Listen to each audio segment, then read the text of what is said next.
Muy buenas tardes a todos. Vamos a comenzar con la mesa 4, confort térmico, ambiente y vivienda. ¿Sí? Esto como parte del 6º Coloquio Internacional de Arquitectura y Urbanismo. ¿De acuerdo?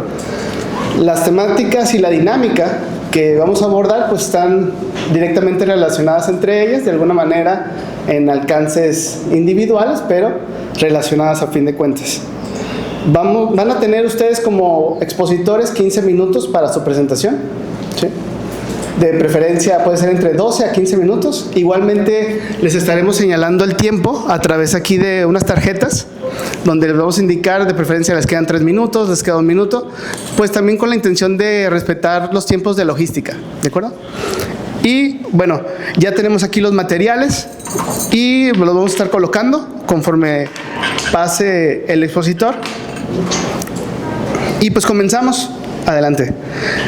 Comenzamos con la participación de la doctorando Jesús Gabriela Rocha Lara con la temática Introducción a materiales alternativos en envolventes arquitectónicas. Gracias.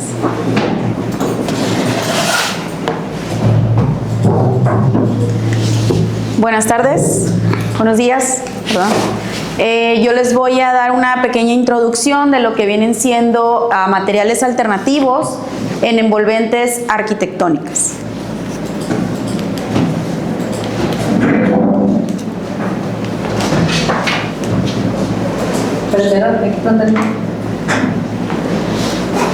Ahí está.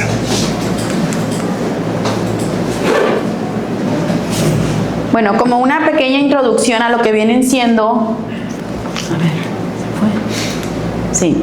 a lo que vienen siendo estos materiales alternativos que se han realizado diversas investigaciones al respecto con la finalidad de poder encontrar estrategias para poder para poder tener una eficiencia energética y sobre todo una habitabilidad sustentable.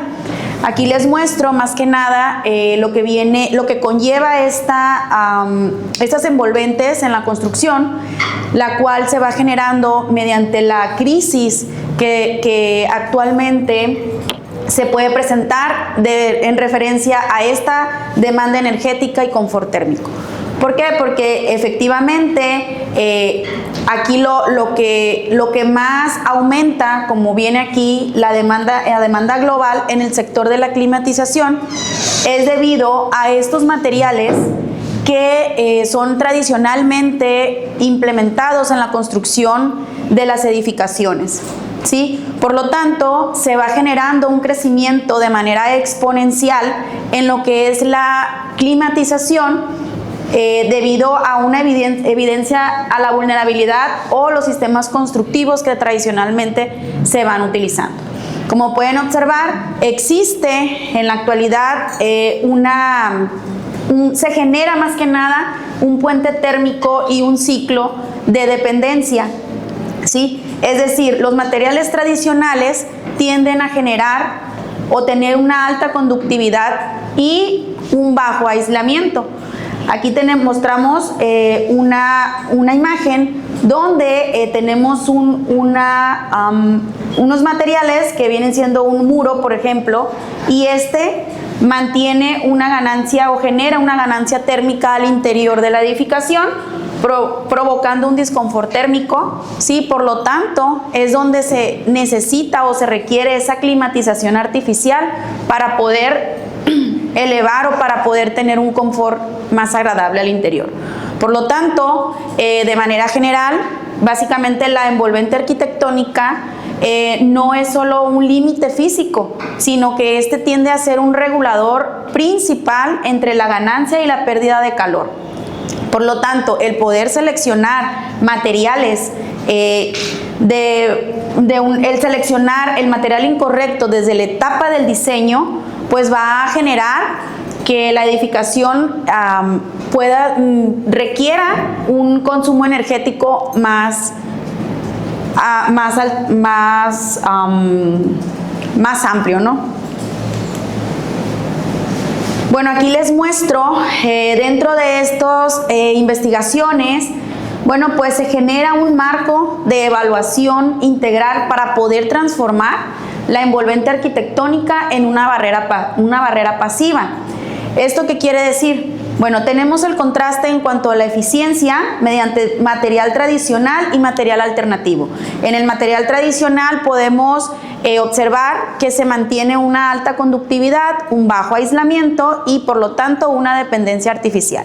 Ya en cuanto a materiales alternativos, se busca encontrar esos materiales adecuados con resistencia térmica, aislamiento optimizado, mitigación de ganancia térmica.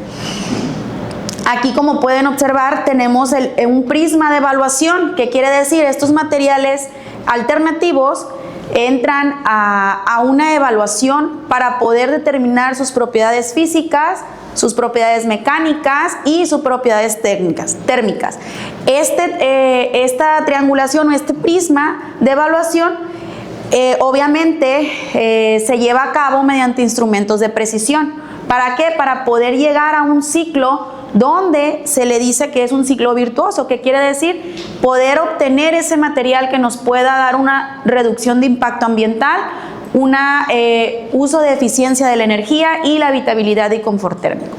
Por lo tanto, el poder implementar la implementación de alternativas constructivas, pues se pretende romper con ese ciclo de climatización artificial, promoviendo soluciones donde el confort y la eficiencia energética tienden a ser las propiedades inherentes de la estructura. Aquí, en la actualidad, existe un desafío a un nivel global, porque del consumo energético más amplio viene siendo lo que es se presenta más que nada en el sector de la construcción, que quiere decir que hay una alta dependencia de recursos naturales y generación de residuos, además que el concreto, el acero y el vidrio básicamente son los que exigen altos niveles de energía y emisiones de carbono para su producción. Es por ello que, referente a todas estas investigaciones que se han desarrollado en la actualidad, pues ya se busca que la envolvente arquitectónica sea de barrera pasiva a un regulador activo. Es decir, que en el interior exterior, si se dan cuenta, pues aquí del exterior los materiales tienden a conducir ¿cómo les explico? A conducir ese calor y no tener ser esa barrera. Entonces los materiales alternativos, eso es lo que pretenden obtener, ¿sí? Que el sistema físico que separa los ambientes sea desde el interior y exterior y con un nuevo enfoque. Más que una barrera protectora, la envolvente debe de operar como un elemento activo que regule las condiciones térmicas, acústicas y lumínicas. Aquí les muestro una imagen, cómo es que el costo energético, ¿sí? Se tiene ya de una forma tradicional. Es decir, los materiales industriales tienden a transferir el calor del exterior hacia el interior de una forma rápida, ¿sí? Además, mantienen un bajo aislamiento donde el envolvente actúa como un puente térmico y no como una barrera. Además de las dependencias mecánicas, donde el confort logrado únicamente es a través de la climatización que se necesita, ya sea los aires acondicionados, los ventiladores, etcétera, ¿no? ¿Para qué? Para poder tener al interior un ambiente más confortable. Aquí les muestro, dentro del paradigma de lo que vienen siendo los materiales tradicionales y alternativos, pues 4 puntos muy importantes que son en la industrial. Lo tradicional es el enfoque de producción, donde tradicionalmente existe una estandarización técnica global. Ya en un material alternativo sería basado en una sostenibilidad contextual y local. Ya en la parte del comportamiento térmico, los materiales tradicionales, pues como les comentaba, tienen una alta ganancia térmica, por lo tanto requieren de una climatización activa. Ya en un alternativo ya se busca una regulación pasiva, alta inercia térmica o ventilación natural. Además, se tiene lo que viene siendo la huella de carbono y el impacto socioeconómico. Dentro de la huella de carbono, lo tradicional es que mantiene altas emisiones por extracción y transformación industrial, y el alternativo está basado en sumideros de carbono o baja energía incorporada. Ya en el impacto socioeconómico, pues el material tradicional está más centralizado y es dependiente de la gran industria. Pero ya en un alternativo, pues se busca el fomentar economías locales, o sea, que sean más fácil de poder obtenerlos, y la apropiación tecnológica. Bueno, esta es una tipología de materiales alternativos constructivos, donde tenemos 3 divisiones. Vienen siendo los materiales reciclados, los naturales y los industriales innovadores. Entonces, algunos ejemplos de los materiales reciclados que se han implementado como alternativos tienden a ser el plástico, el vidrio reutilizado, el caucho, agregados de demolición, con el propósito de buscar esa economía circular y poder reducir una reducción de residuos urbanos e industriales. Ya en los materiales naturales se han implementado algunos a través de tierra cruda, ¿sí? Como es el tapial y el adobe, el bambú, la madera, fibras vegetales, con el propósito de poder bajar la huella ecológica, biodegradabilidad y excelente regulación higrotérmica. Y en los innovadores, pues se encuentran los que vienen siendo los bioplásticos, los aerogeles y materiales de cambio de fase, buscando la intersección entre alta tecnología y la sostenibilidad. Sí, aquí, como podemos observar, existe una triangulación de la envolvente como sostenible, donde tenemos el material alternativo con el diseño bioclimático, y aquí puse un ejemplo del clima de Culiacán en cuanto al contexto local. Sí, es una triangulación muy importante para que la envolvente arquitectónica pueda tener esa evolución, ¿sí?, de una barrera pasiva a una interfaz ambiental activa para poder regular el intercambio de energía, aire y humedad.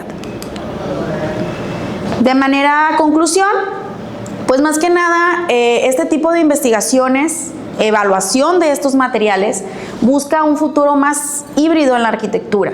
¿Qué quiere decir? Bueno, pues la sostenibilidad arquitectónica básicamente exige la pertinencia contextual y no estandarización industrial, ¿sí?, buscando la evaluación sistemática, la pertinencia sobre la estandarización y una arquitectura híbrida, buscando el desafío, ¿sí?, de no realizar o no obtener una sustitución absoluta, sino integrar lo mejor del desempeño técnico industrial con la sostenibilidad de los materiales alternativos. Es todo. Gracias.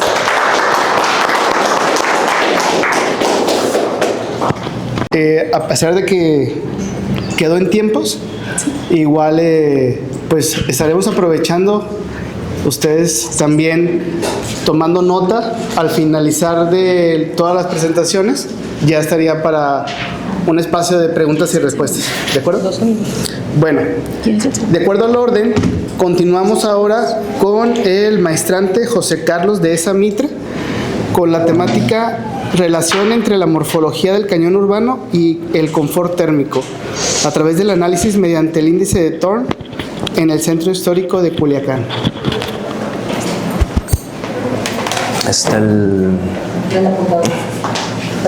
Gracias. Sí, está prendido. No sé si me pongo acá o allá donde tapo menos, porque ahí está. Ahí está, ¿no? ¿Aquí? Ok. Bueno, muy buenas tardes. Gracias por estar aquí. Y pues mi tema de la presentación, como bien dijo el doctor Armando, es relación entre la morfología del cañón urbano y el confort térmico, mediante el análisis del índice de confort de Thorne. Cabe destacar que este estudio se hizo con datos de septiembre y agosto del año pasado. que no se están utilizando para mi maestría actualmente, que son datos que se tomaron en una prueba piloto. Y pues para poder indicar más o menos de qué trata esto, se hizo un resumen de la investigación donde, por ejemplo, aquí tenemos lo que es el problema. A muy resumidas cuentas, el aumento de la temperatura en ciudades cálidas intensifica el disconfort térmico en espacios urbanos públicos, es decir, en ciudades del trópico o en ciudades desde lo que es desde el sur de Estados Unidos hasta el norte de Bolivia y Perú, tenemos una gran sensación térmica en espacios públicos. De hecho, aquí les pongo la imagen de Catarina Borbolla y colaboradores de que hicieron un análisis de temperaturas con lo que fue imágenes Sentinel, donde identificaron las posibles islas de calor que puede tener Culiacán, ¿no?, durante el año 2024. El enfoque, pues, se analizó lo que fue la morfología urbana desde el aspecto relación alto-ancho, es decir, qué relación hay entre la altura y ancho de los cañones con la vegetación en el microclima.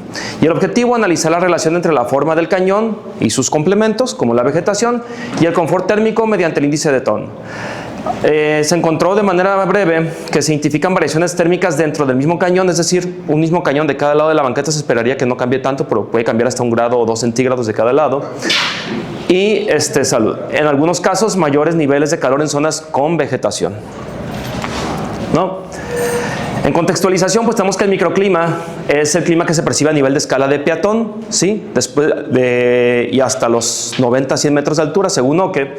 La importancia de esto pues puede variar dentro de un mismo espacio. Tú puedes estar en una banqueta y luego pasas a otra cuadra y baja la temperatura 2, 3, 4 grados dependiendo de las condiciones del cañón urbano. También lo que es el índice de Thorne nos permite evaluar el confort térmico al integrar lo que es la temperatura y la humedad ambiental sin tomar en cuenta encuestas o lo que puedan sentir los usuarios del espacio público, ¿no?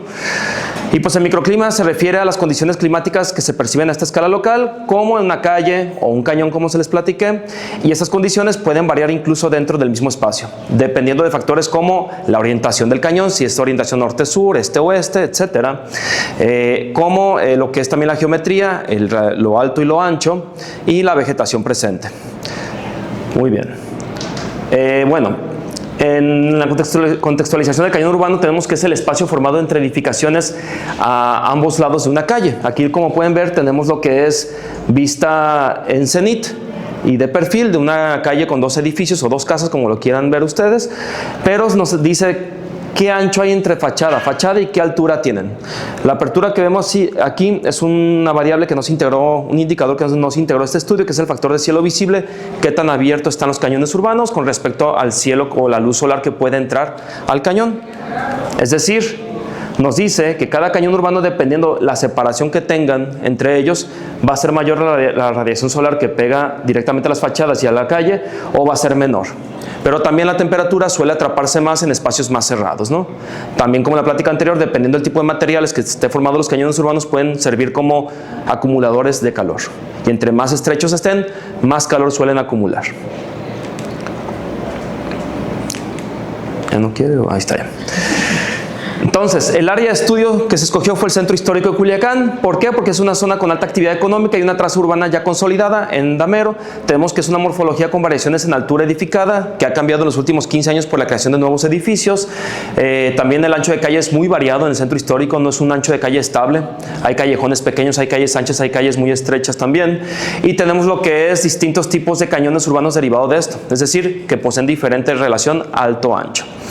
Relevancia, pues estas condiciones influyen en la exposición solar, la ventilación, que puede refrescar o no el cañón urbano, y el microclima a escala del peatón. Y la configuración actual de las calles dentro del Centro Histórico de Culiacán, como un dato preliminar, responde a la combinación entre una traza octogonal consolidada y variaciones puntuales en altura edificada y sección vial. Esto con base al INPLAN. Y pues tenemos lo que es el mapa de distribución del área de estudio, donde se ve que se hizo en la Jesús Andrade, en la calle Miguel Hidalgo, en Ángel Flores, en secciones nada más de 1 cuadra, y en la calle Jesús Andrade, todas en sección de 1 cuadra nada más, para que el instrumento que se utilizaron, que eran nada más 2 termohigrómetros, se pudieran utilizar en tiempo y forma en las 4 secciones. Bueno, así se utilizó lo que fue el instrumental. El levantamiento en campo fueron mediciones in situ en el centro histórico con termihigrómetros para el registro de temperatura y humedad relativa, y se colocaron a 1.5 metros de altura a nivel peatonal. Las mediciones se hicieron en distintos tiempos del día, mañana, tarde y atardecer, esto para poder tener una mejor descripción del clima a nivel local. Y la estrategia espacial, pues el muestreo se hizo a ambos lados del cañón, como pueden ver en la imagen, y el procesamiento pues se hizo por medio del índice de Thorne para poder ver cuál es el índice de confort o disconfort que sienten los usuarios en el espacio público. Para medir el cañón urbano fue más sencillo. Se consideró como el espacio delimitado por edificaciones, como bien les expliqué anteriormente, y se obtuvieron las mediciones de alto de los edificios, la relación alto-ancho también, y también se obtuvo lo que fue la clasificación.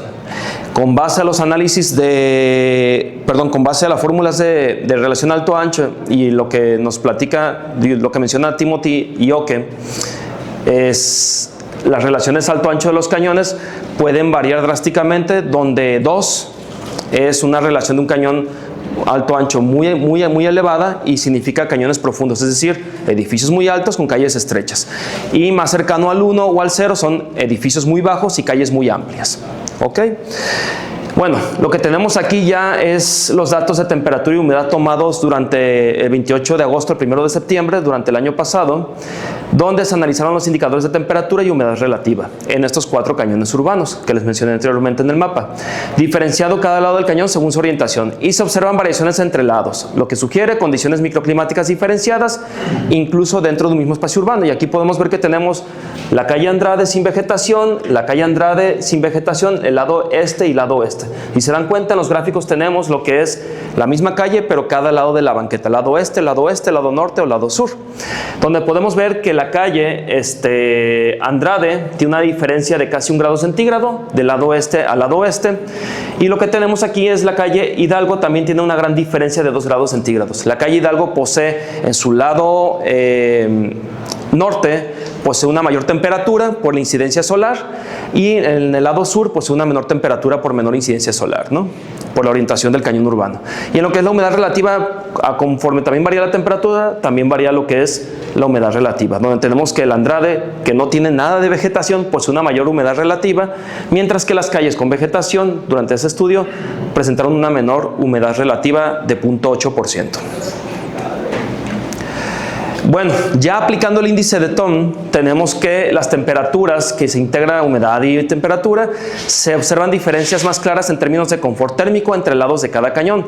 Ligeramente se ven algunas diferencias, donde podemos observar nuevamente lo que es la calle Hidalgo, con una diferencia de casi 2 grados centígrados, 1.17 aproximadamente, 1.20. Tenemos que el índice de confort del lado sur es 29, que es mejor, y el índice de confort del lado norte es de 31 grados.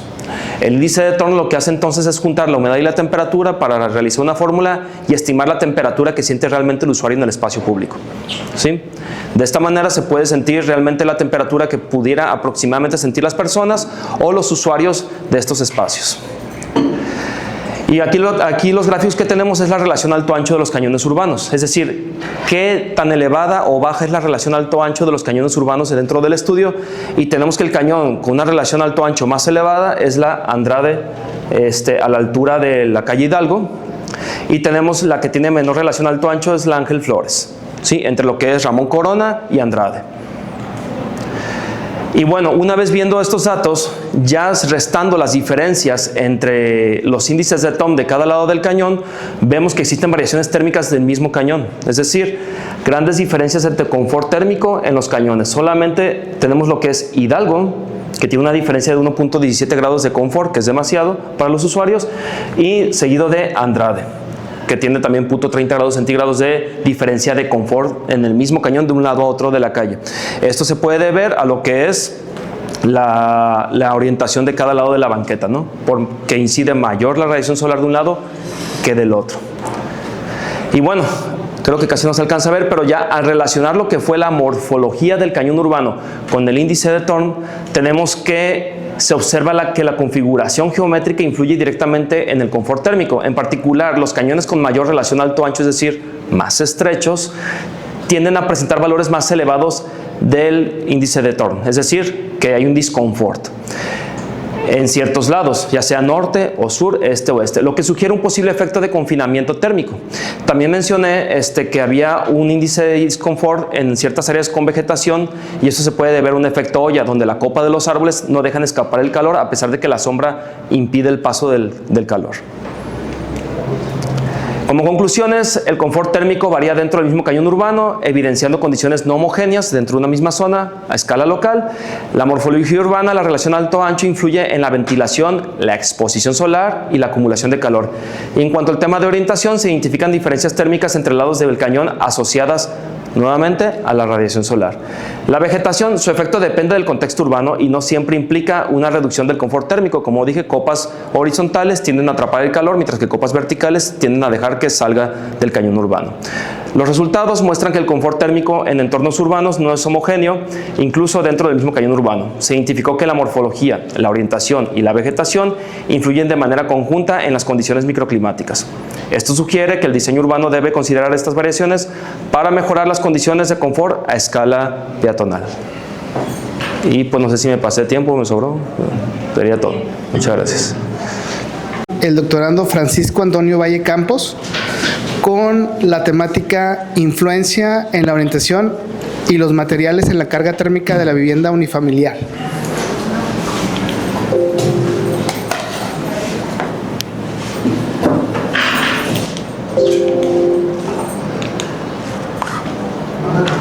Ok, bueno, buenos días o tardes. Les voy a presentar un poquito resultados de un proyecto de investigación que he ido desarrollando pues a lo largo de mi doctorado, ¿no?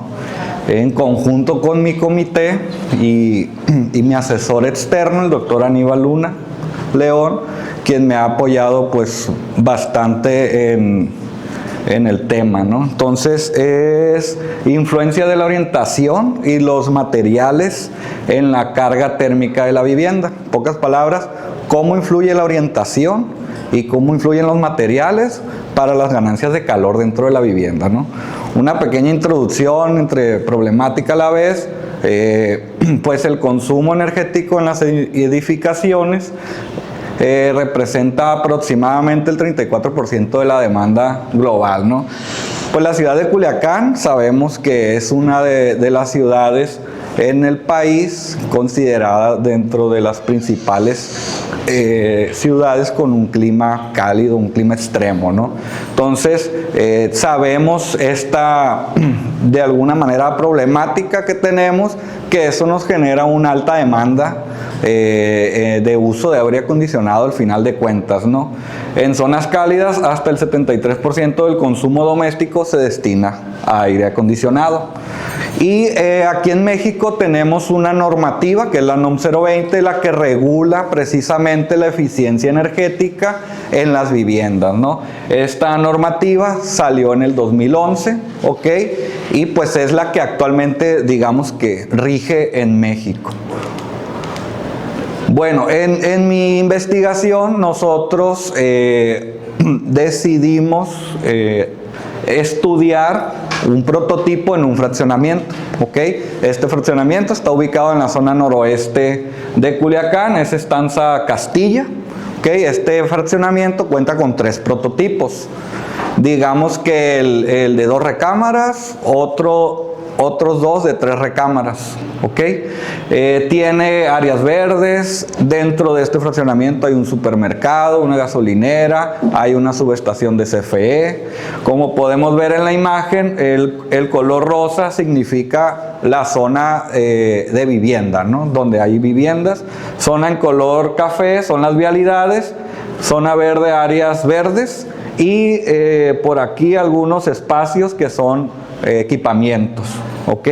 Y en general pues es el fraccionamiento, cuenta con agua potable, red eléctrica, drenaje, alumbrado público, internet, etcétera.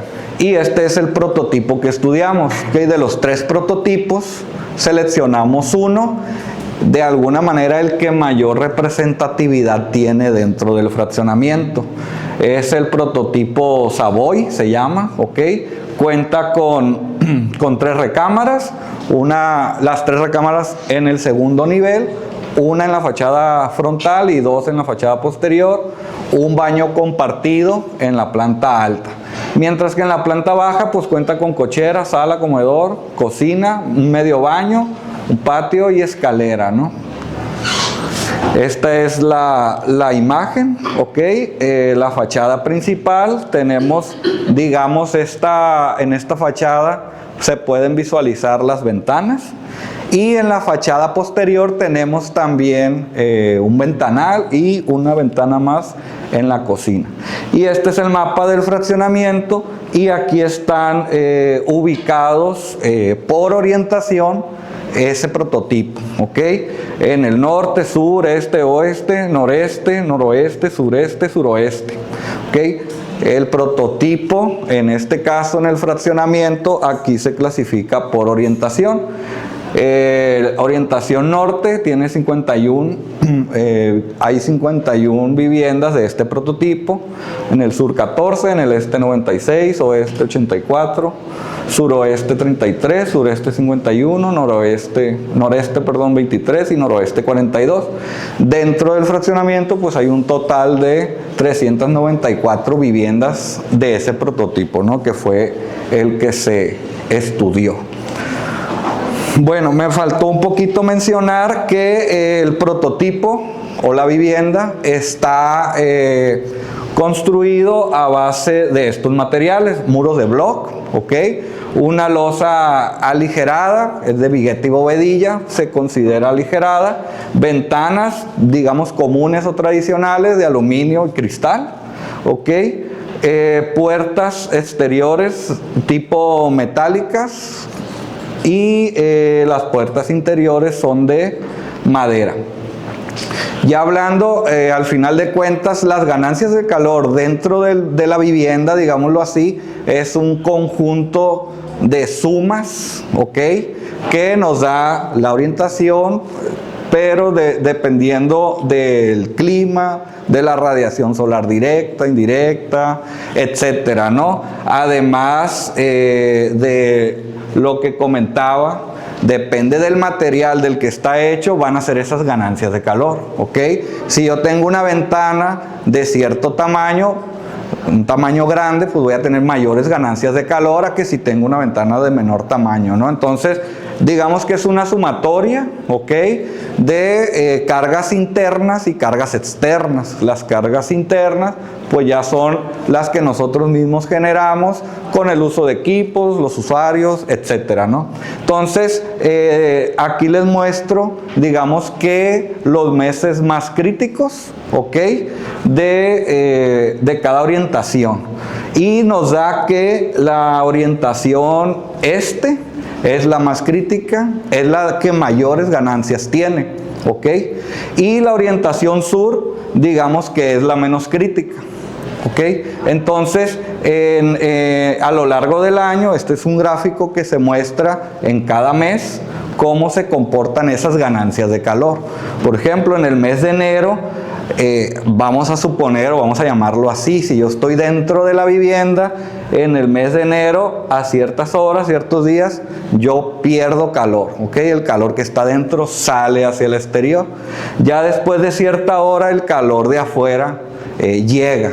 Pero en los meses de mayo, junio, julio, agosto y septiembre, yo siempre gano calor. Siempre hay una transferencia de calor del exterior hacia el interior, ¿no? Entonces son los meses más críticos, ¿ok? Son los meses en donde la vivienda pues siempre está recibiendo calor y reiteramos, en la fachada este o la orientación hacia el este es la más crítica y la orientación sur es la menos crítica, ¿ok? Y por ejemplo, para ese prototipo ubicado en la fachada este, ¿ok? Siendo el mes más crítico agosto, se necesitan retirar 18.60 kilowatts, ¿ok? En el punto más crítico.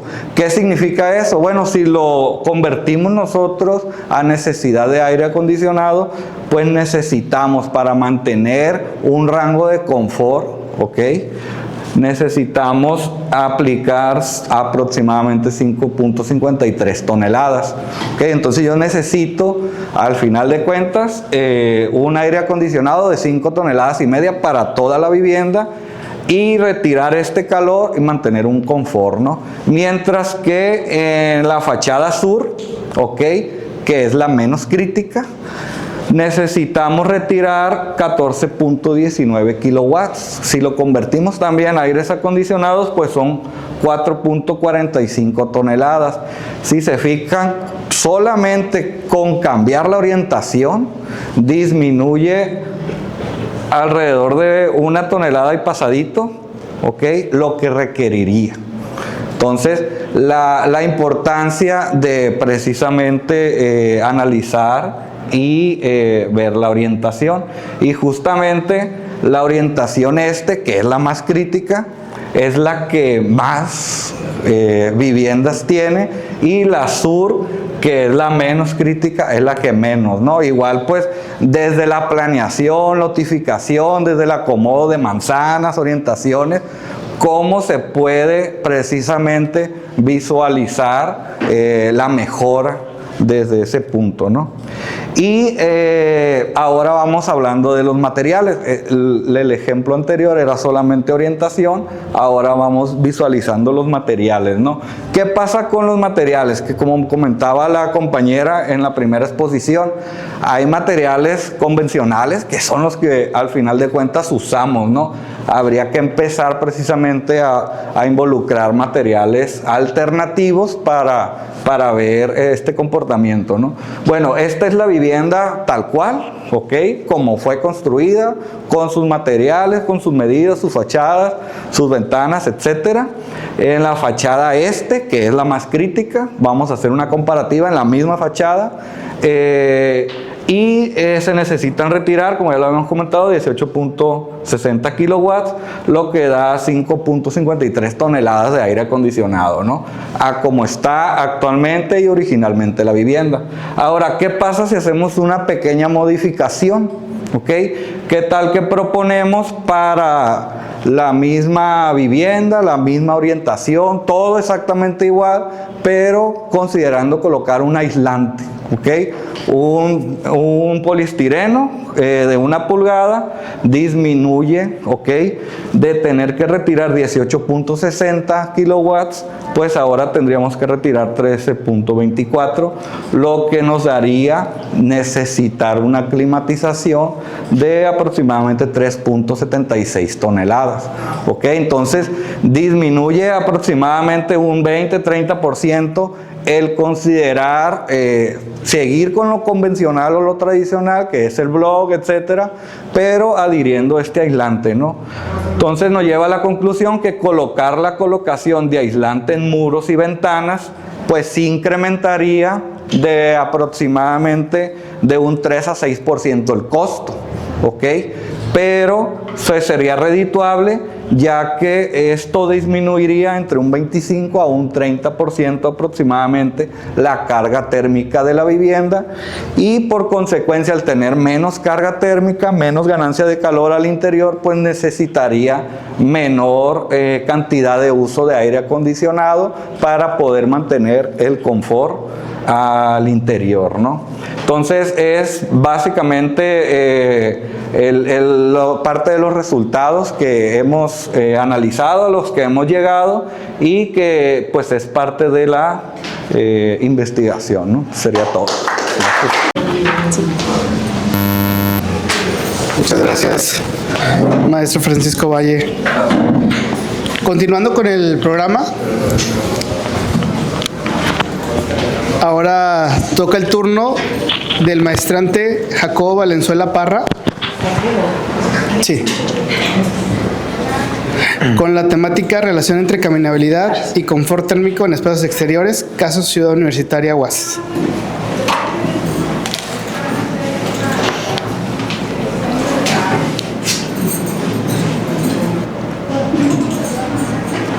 Lo tenemos en PDF. Sí.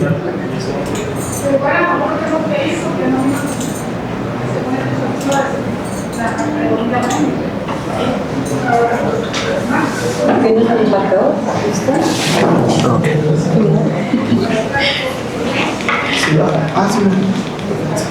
Ok, sí lo ven, ¿verdad? Pues primero que nada, buenas tardes.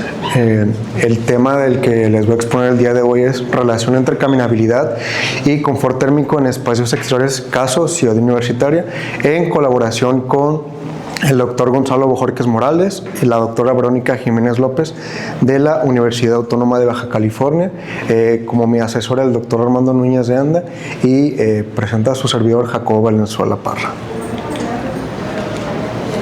Bien, para empezar, esta investigación está en desarrollo, es mi tema de maestría, y empezamos con la introducción del problema. ¿Por qué Ciudad Universitaria o por qué la importancia de los espacios exteriores de Ciudad Universitaria?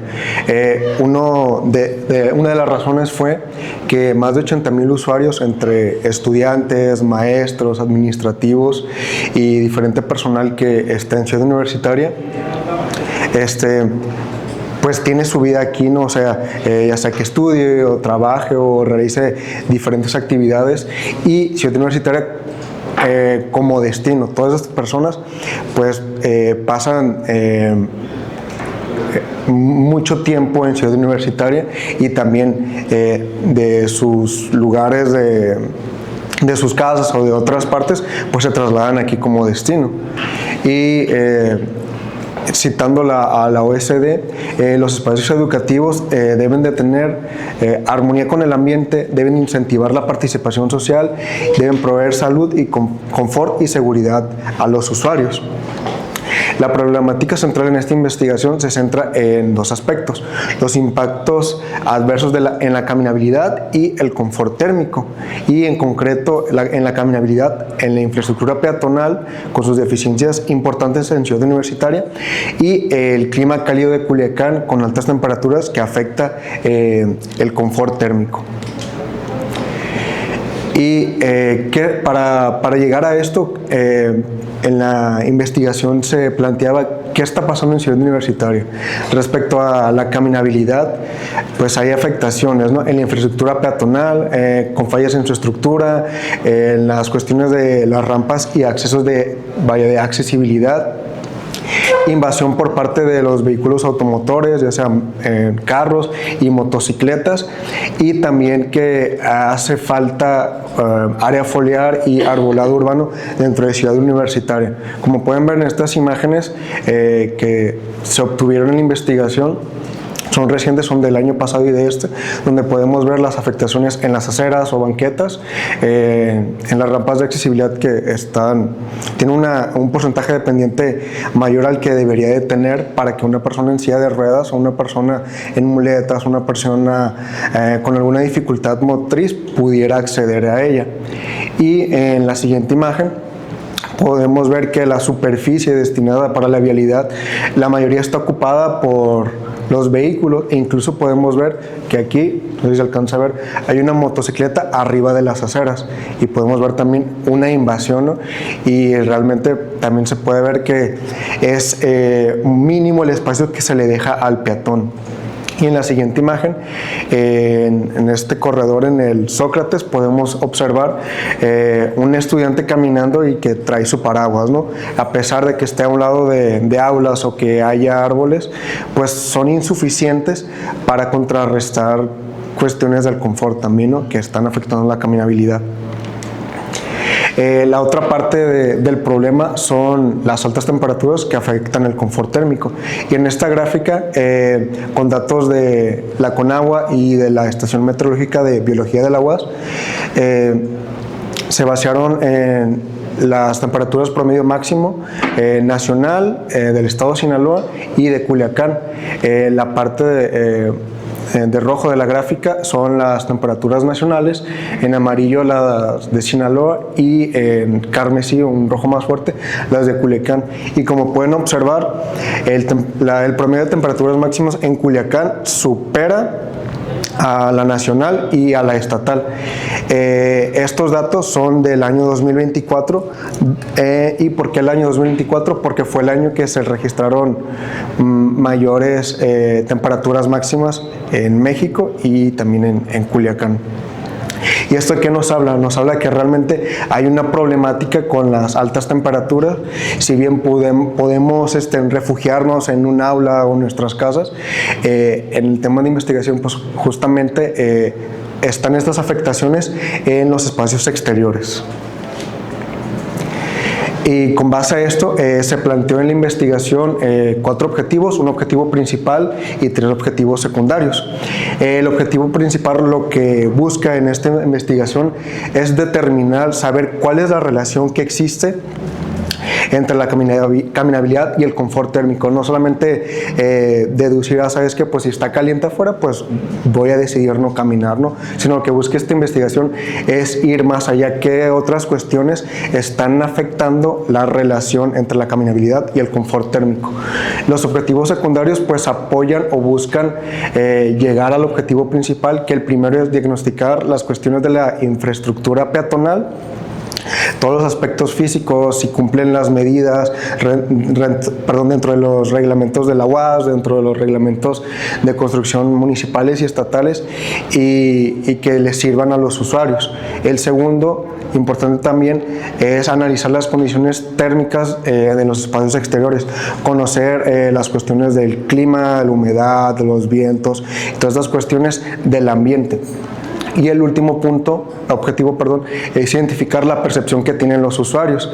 Algo importante, si ya conocemos las cuestiones de la caminabilidad, de la infraestructura y de los aspectos climáticos y de temperatura, conocer la percepción de los usuarios es fundamental en esta investigación. Saber cómo se siente el usuario respecto a la caminabilidad y el confort térmico. Y para eso también es importante conocer qué es la caminabilidad.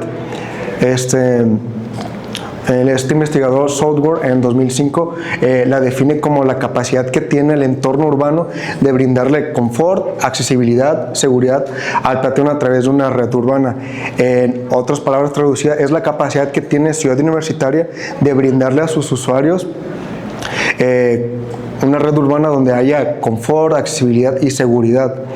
Y estos factores, más uno que se agrega en esta investigación, es el de la atractividad. Si bien la comodidad, la accesibilidad y seguridad son importantes, de igual manera es la atractividad que tiene que ver con más una cuestión de estética, también de que haya comercios, de que haya diferentes cuestiones que hagan agradable, no solamente en las cuestiones térmicas, sino de que el usuario tenga otra razón para poder seguir o poder caminar en estos espacios.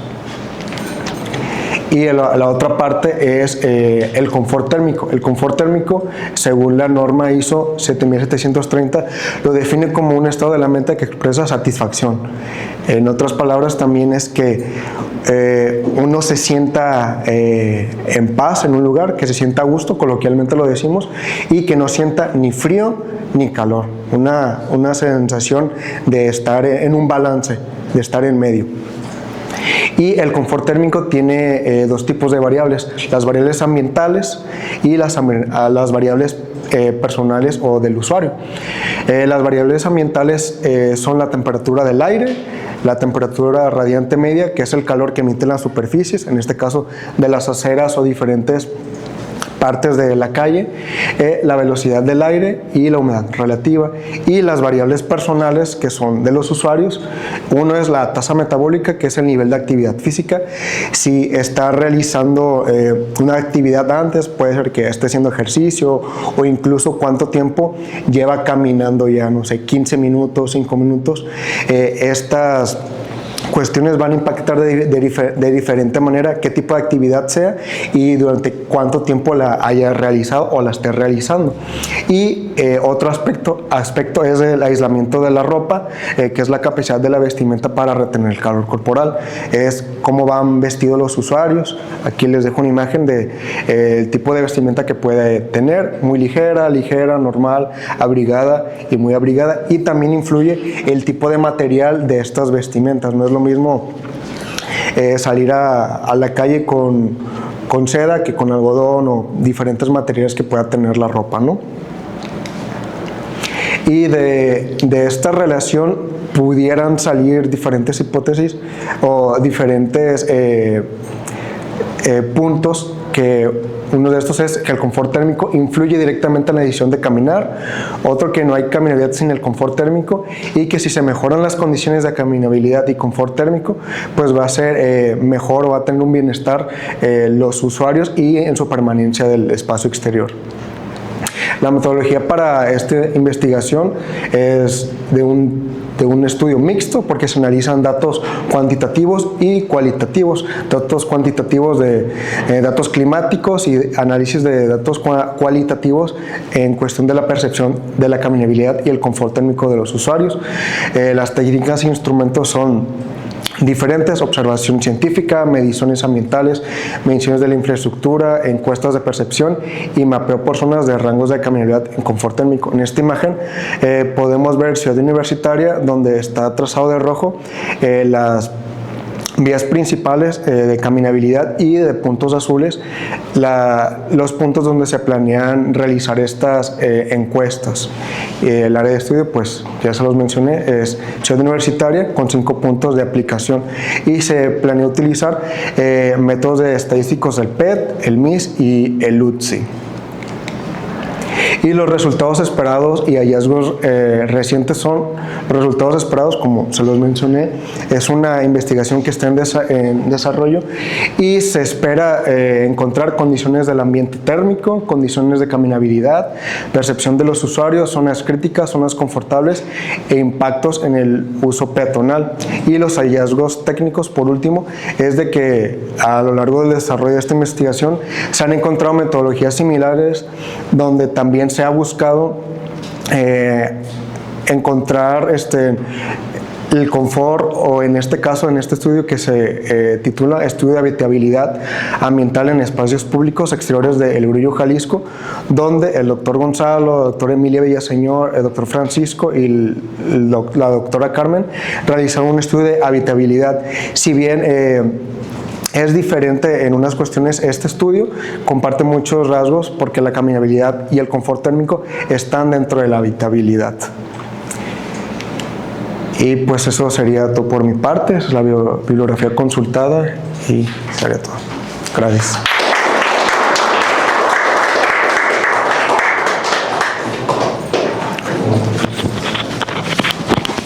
La maestrante o doctorando Rosa Amalia Edalí Esparza Insunza, y la temática neuroarquitectura y confort ambiental en minería subterránea, iluminación y respuestas fisiológicas cognitivas. Adelante. Bueno, pues muchas gracias. Buenas tardes. Como ya lo mencionaba, mi tema es sobre neuroarquitectura y confort ambiental en minería subterránea, enfocado en iluminación y la respuesta fisiológica cognitiva que hay en los trabajadores. Pues mi nombre es Rosa Esparza y... ¿Qué le piqué? Yo creo que está al revés. Ahí está. Sí, bueno, hablar de minería subterránea en arquitectura suena un poco extraño, entonces a manera de introducción, pues la minería subterránea es un entorno extremo referente a temas de confort ambiental que se caracteriza principalmente pues la ausencia total de iluminación natural, por lo cual depende absolutamente de la iluminación artificial. A esto se le suman condiciones extremas en cuanto a ventilación limitada, variaciones térmicas. Todo esto impacta directamente en el bienestar de los trabajadores y quienes pues laboran en estos entornos. Y estas condiciones no solo afectan el confort, sino también pueden incidir en la seguridad y en la productividad, así como algunos elementos como la fatiga, el estrés y errores humanos que pueden incrementar los riesgos que inciden en estos entornos. El objetivo de esta investigación es analizar cómo la iluminación como componente de confort ambiental influye en las respuestas fisiológicas y cognitivas de los trabajadores en minería subterránea desde el enfoque de la neuroarquitectura. Para esto yo tomé algunos indicadores que son los niveles de iluminancia, la respuesta fisiológica y cognitiva de los trabajadores, que se midió a partir de la presión arterial, la variación de la frecuencia cardíaca y manifestaciones de las 6 emociones primarias, así como la percepción de confort visual, seguridad, bienestar, fatiga, alerta y estrés. Y pues para entender un poquito les voy a explicar algunos conceptos. Pues neuroarquitectura también no es un tema tan sonado pero ¿de qué trata la neuroarquitectura? Esta estudia el impacto que existe entre el individuo y su entorno, ya sea construido o físico. Se aborda de una manera multidisciplinar en el cual pues a partir de la arquitectura, las neurociencias, psicología, biología, ciencias cognitivas, entre otras, se estudia cómo estos entornos inciden en el individuo.